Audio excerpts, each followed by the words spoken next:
Uh, no, good morning, Katie. How's it going today? Fine, thank you. How are you? I'm great, thanks. I called for this meeting to discuss your concerns about your current workload. I've been informed that you've had some difficulties. Would you like to share your concerns with me? Yeah, sure, absolutely. So recently I find that I just don't have the time to complete all of my administrative tasks on top of teaching, grading, and giving students the feedback I know they so need. I find myself regularly taking work home, and in order to stay on top of everything, I just don't have the right amount of time. Yeah, that is challenging. Balancing all of that does add up, and I think most teachers deal with this issue. Um, could you maybe give me a rough idea of what you spent your time on, or what takes up most of your time, perhaps?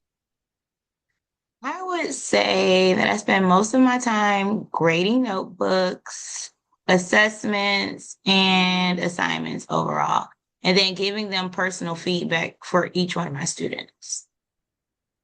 Right, and is that a consistent issue? Yes, especially when I want students to understand what their mistakes actually were and how they can work on Yeah, improving. right. And could you maybe estimate how long you spend on these tasks? Maybe each week? I don't know, maybe 2 hours per class a week, but I couldn't say really. Okay. Um, so do you maybe ever use online tools to help you with these assessments or grading? Um, or do you do everything on physical notebooks and paper? I don't really use online tools except maybe for a few review games before an assessment. That's great. So at least you have some experience. And what tools have you tried? Do you perhaps ever use data from these games or for formative assessments, maybe? No, not really. My go-to games are Kahoot or Book It. I mostly use them because they're fun and an engaging way to review with the students. Right, I see. I think many teachers use it in that way. But what about summative assessments or larger assignments? Do you refer to technology then? For those, students usually write in their notebooks or complete them on paper. Hmm. And then you grade those, or when you grade those, do you write feedback directly in the notebook? Yes. I usually write some comments or some corrections so that they can see what they need to improve on. Okay. Um, but have you ever considered or tried using online tools to help streamline some of this? For example, using Google Forms for summative assessments, or something like Canva for assignments, or maybe even Padlet, where students could also give each other feedback. I'm aware of some of these tools, but I don't usually bother with them because they're often subscription fees or some other issues that I end up having to deal with later on. I know, right? It seems like everything needs a subscription these days. Um, but what are some other issues apart from subscription fees? Is there anything other than that? Yes. So, firstly, I would say it takes a lot of time for me to learn how to use them. I also have to Hmm. learn how to teach it to the students once I have an understanding for them.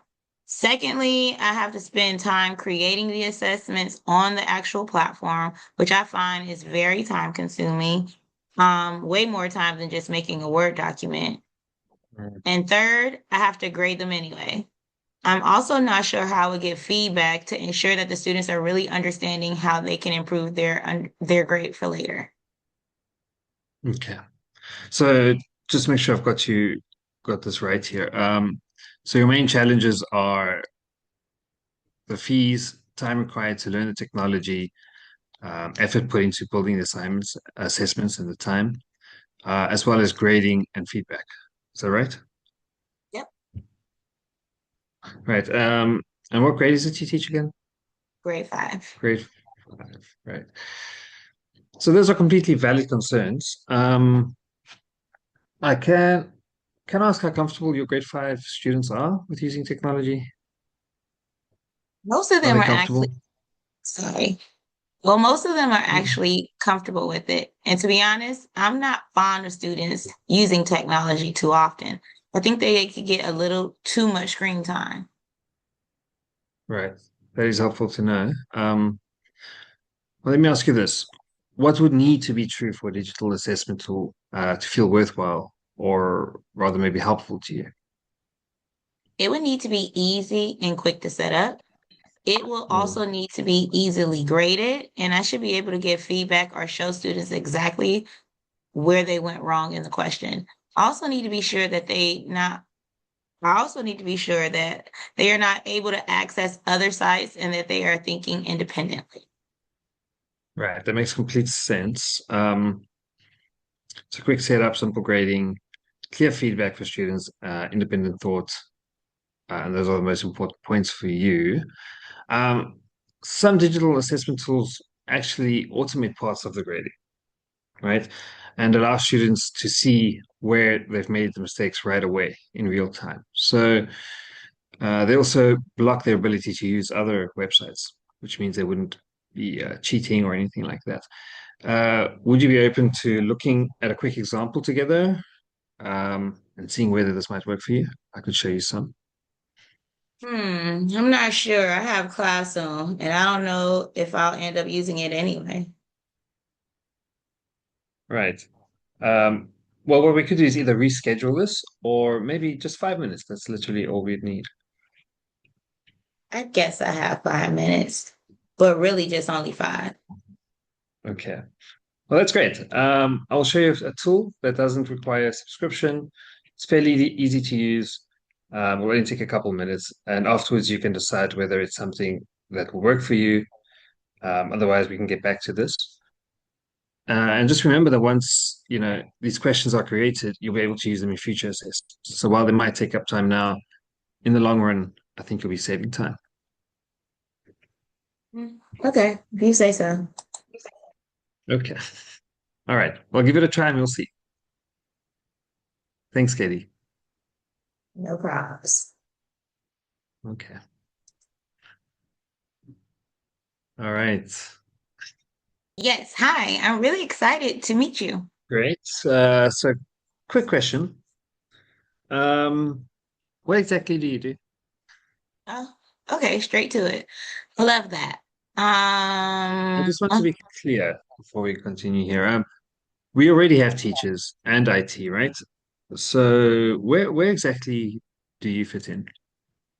A totally fair question. I'm kind of the bridge between instruction and technology. So I help teachers actually use the tech to improve student learning, not just log into it.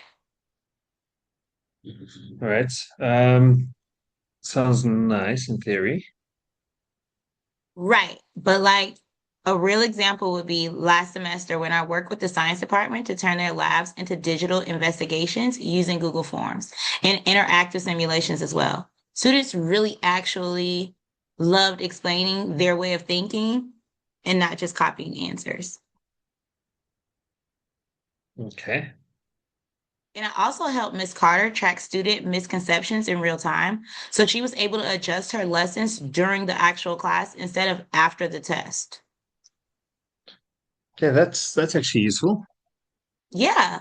And with admin, I can help support by doing walkthroughs for data collection, help analyzing trends with our students, and even design quick teacher support plans based on what we're seeing. So wait, you actually work with admin too. Yeah, all the time. I like to think of myself as a low stress support. I help implement your vision without adding any more to your plate. All right. Well, that part I like. Right then. So let's say I have a few struggling teachers. And engagement is low. Students are off task. What would you actually do? Well, first, I will meet with them. No pressure, just let them know I'm there for support. Then I would model a lesson or co-teach with them using strategies like a quick teaching based off of check-ins, maybe create some structured routines for them to use for their devices, and help them create more student-centered activities. Okay. Could you give something specific, maybe? I'm sure. In biology, I helped a teacher use Google Forms as a live assessment tool. The student was answering the questions during the instruction, and the teacher was able to give immediate feedback and see who was actually confused. Okay. So like instant feedback. That Exactly. No waiting until the test to realize half the class is lost. okay. Um, but are teachers actually receptive to this? I let them speak for themselves. Well, Miss Carter literally said, I don't know how I would have taught this lesson without my help. Mr. Lopez actually taught me this was one of the most engaging PDs that he was in all year after I taught him how to use tech in his class.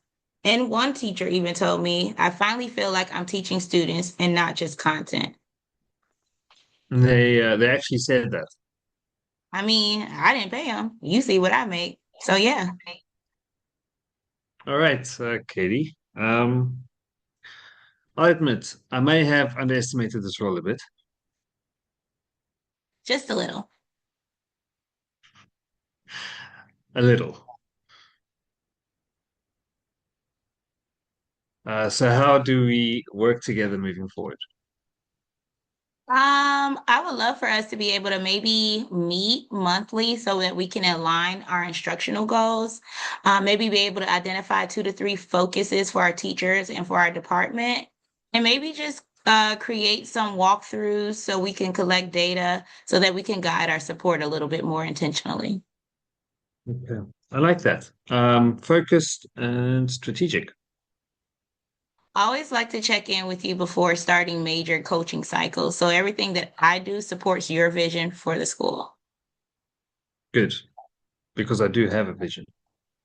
Perfect. My job is to help bring it to life in the classrooms. Okay. All right, Katie, I see it now. Um, you're not just technology. Nope.